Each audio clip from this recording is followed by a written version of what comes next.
Thank you so much for making time to speak to The National. Pleasure. We met when you first came into the IMF, and I was one of the lucky few journalists to meet with you then. And now you're getting ready to go to new pastures. I don't want to say greener pastures. What's going through your mind as you get ready to seal off this chapter at the IMF?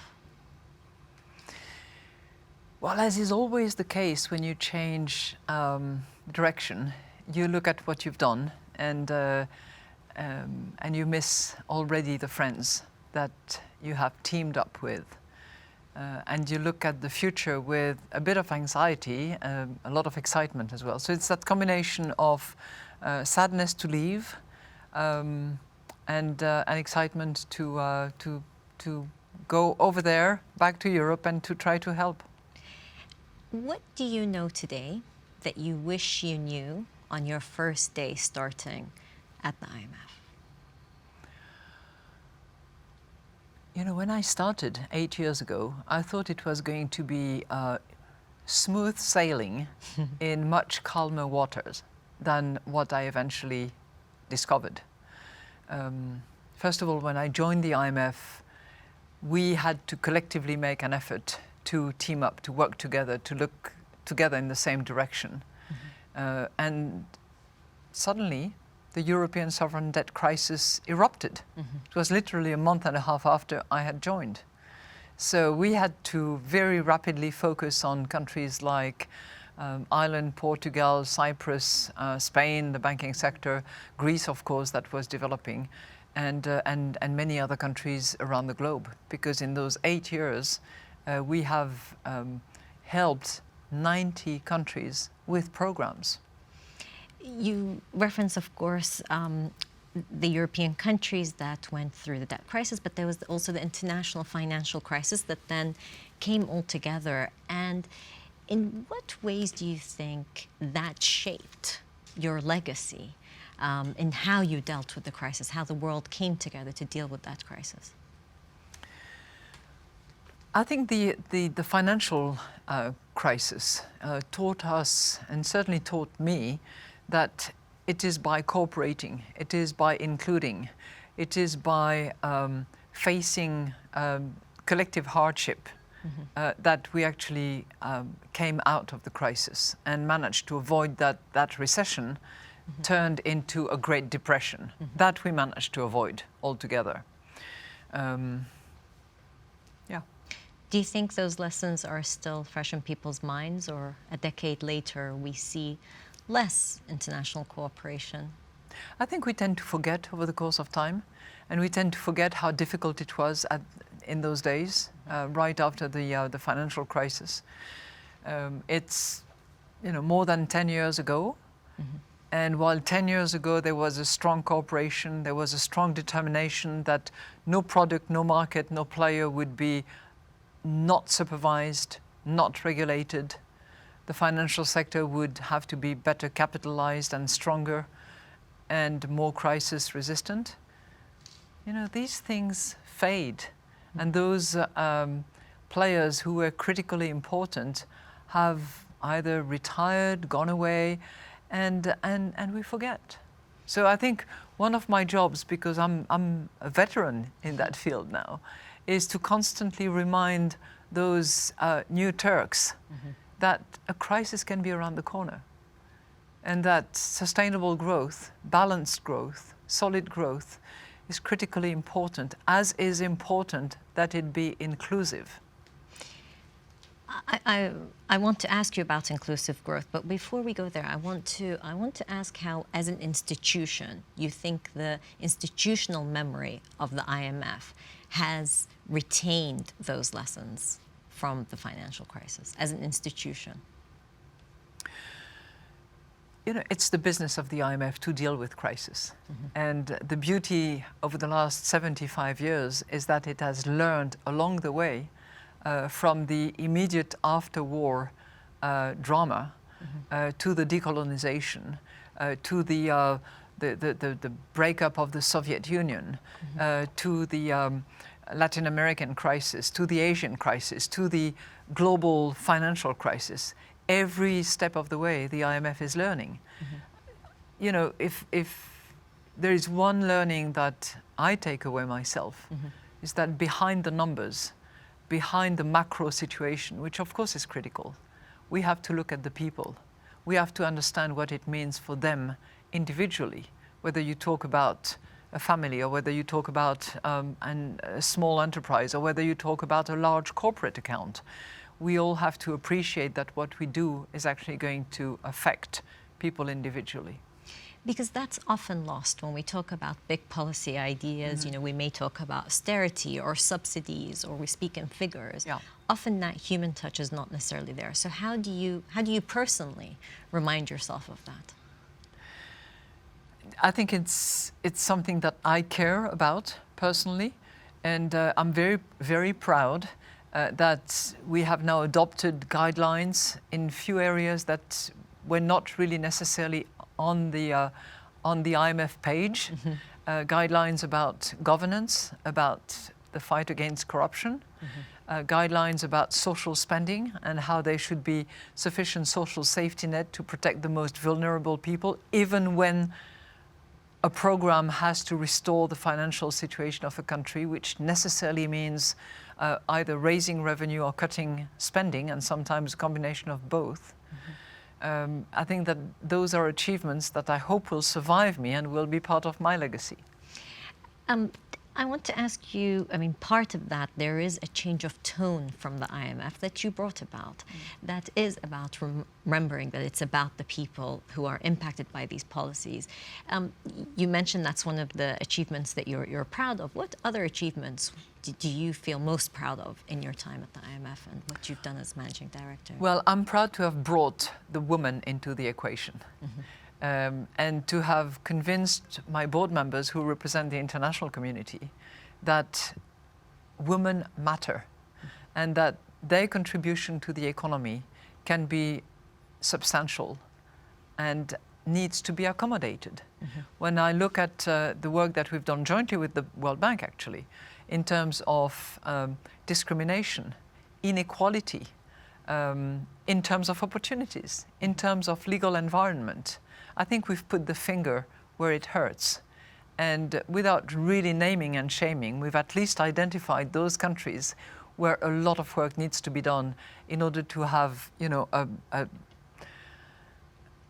a level playing field in terms of rights and opportunities.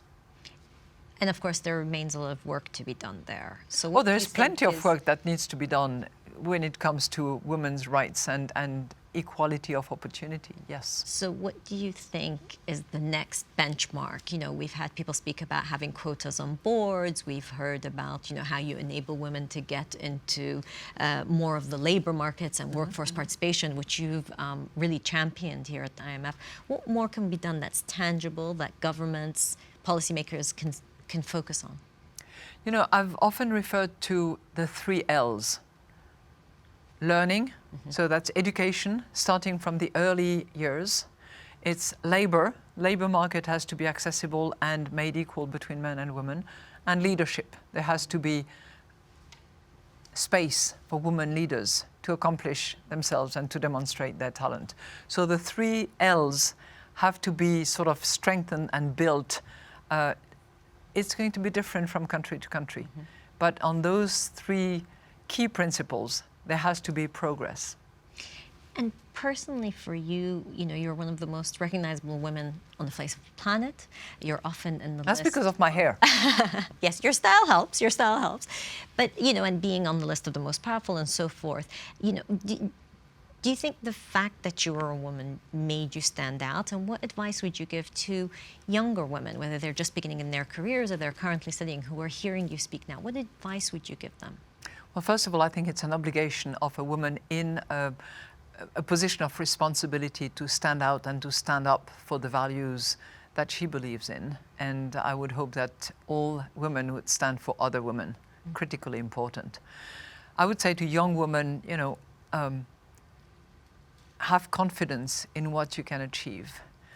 Don't give up. Forge alliances with others, men and women, who are going to help you along the way. And be yourself. Don't copycat men. You bring enormous value and contribution. So we spoke about achievements. Can I ask you, as you reflect on your time at the IMF, about possibly disappointments, what you wish you could have achieved but weren't able to?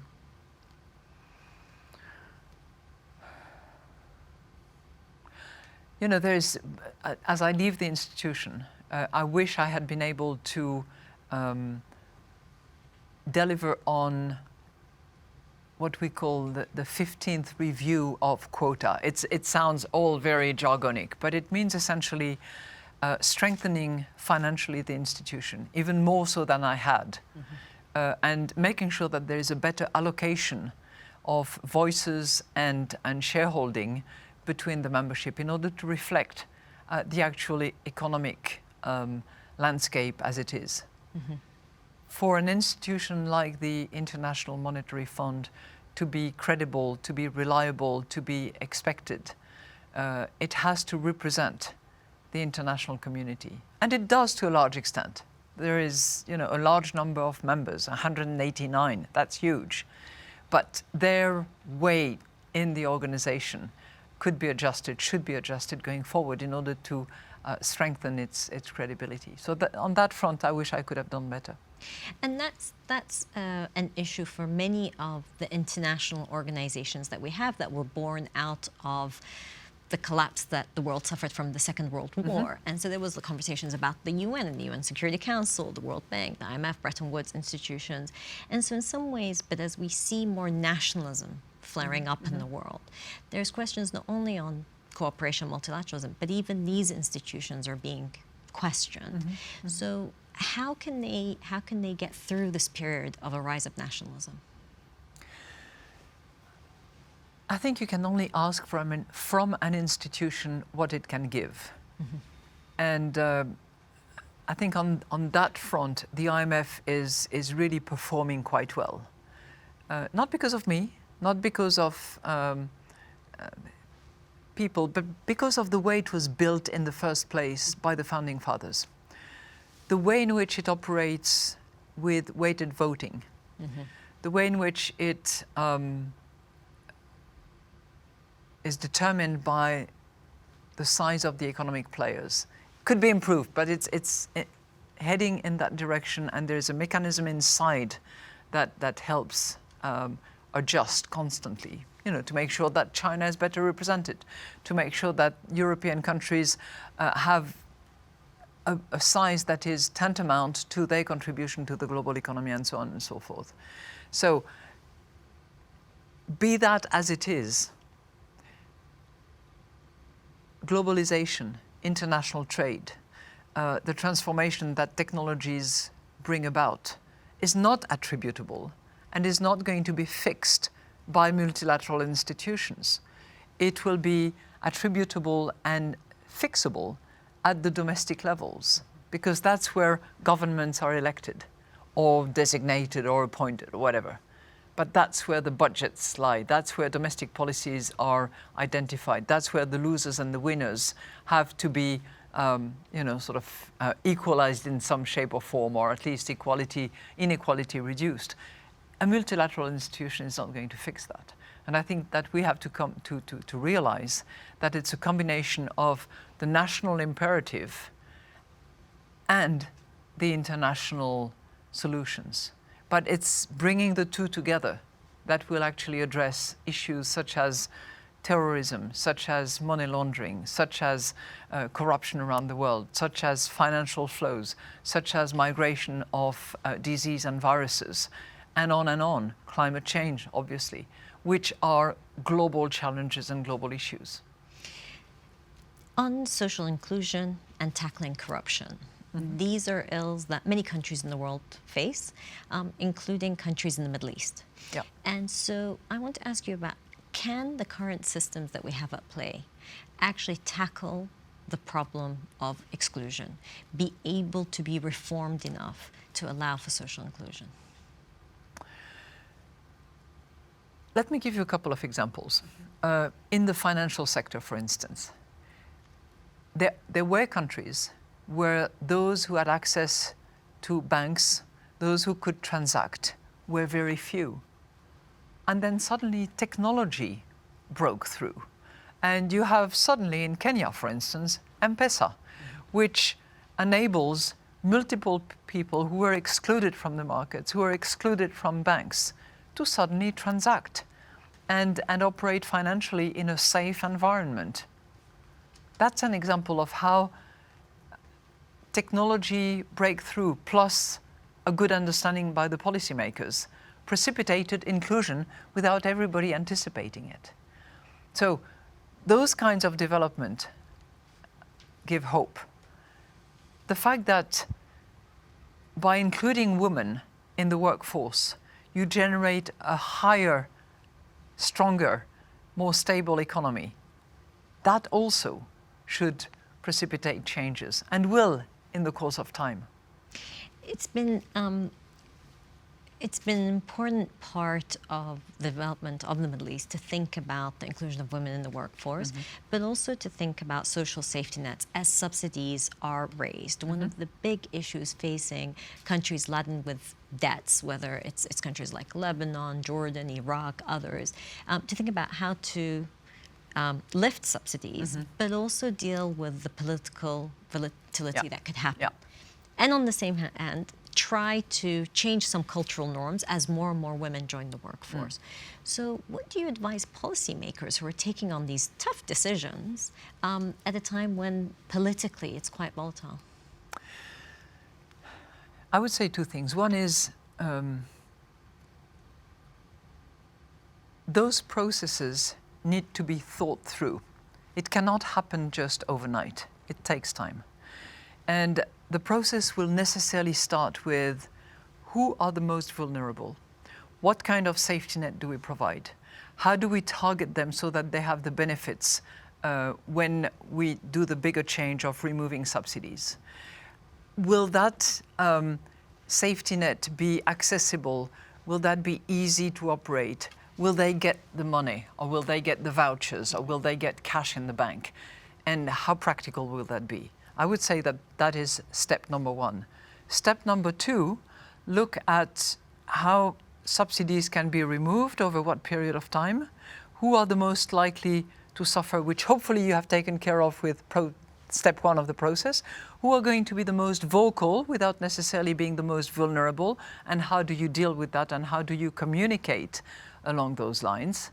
And third, with that fiscal space that you have generated by removing some of those non-targeted, sometimes wasted subsidies, what do you do? Some of it you're going to use to help the most vulnerable. Some of it you're going to use to either reimburse part of the debt or finance infrastructure project by, putting in the seed money that will bring private sector in. But all of that needs to be thought through ahead of time in order to be acceptable and in order for people to actually have ownership of it. If you jump ahead by removing subsidies without, doing step one, without anticipating those who will be vocal and not with you, then you're likely to run into trouble. Communication has been an important part of who you are, how the world knows you, because you've made an effort to not only give great speeches, you're active on social media, people feel like they know you. What role does communication play in who, Madame Lagarde, you are in your public life? Well, you get what you see. I am who I am, and I'm not, putting a face or embellishing who I am. This is me. I don't dye my hair. I'm who I am. But communication is vitally important for difficult things. I'm going to experience that in monetary policy, I'm sure. Let me give you an example. Jamaica just concluded a second program with great success. I think a lot had to do with the fact that the Jamaican population took ownership of those programs. How did they communicate about inflation targeting or about reducing inflation? This is pretty jargonic and difficult for anyone around to understand. Jamaica is all about music, as well as many other things. But reggae music is in the genes, in the DNA of that country. Well, they did a special communication campaign on inflation using reggae music to explain to people what inflation is, how bad it is if it's not reduced and stabilized. These things need to be invented in all to be sorts accessible. of... Yeah. What challenges do you think faces your successor? What advice do you give your successor? Oh, I think, whoever is my successor, and I think I know who she is, will face the same kind of challenges. Making sure that the institution remains relevant, remains credible, is respected, is financially solid. I know that she will inherit a formidable team of people. We call them the staff, but they are people who are committed, who are dedicated, who spend their time and their brain power in order to serve the international community, in order to deliver on the mission. And they are just incredibly helpful and solid. So I know that, he or she, I think it's likely to be a she, will start with that fantastic asset that can be deployed for the good of humanity. And leading teams, managing teams, is such an important part of what a position of leadership requires. Do you think female leadership is always different from what a male leadership is like? Not necessarily, but I think that each and every leader has his or her own style and approach and philosophy. Mine has always been to include and to work with team and to try to generate team spirit and teamwork. What would you say is crucial for climate change to be seriously tackled? Because we do see some people who are either complacent or actually just don't care. They think that their term will end in 2 or 3 or 4 years in a particular office, and so don't take on the responsibility. How do you deal with those people? Well, I would strongly suggest that they think of their accountability, not only to their children or grandchildren, but to all next generations. And you tend to be attached to your close family.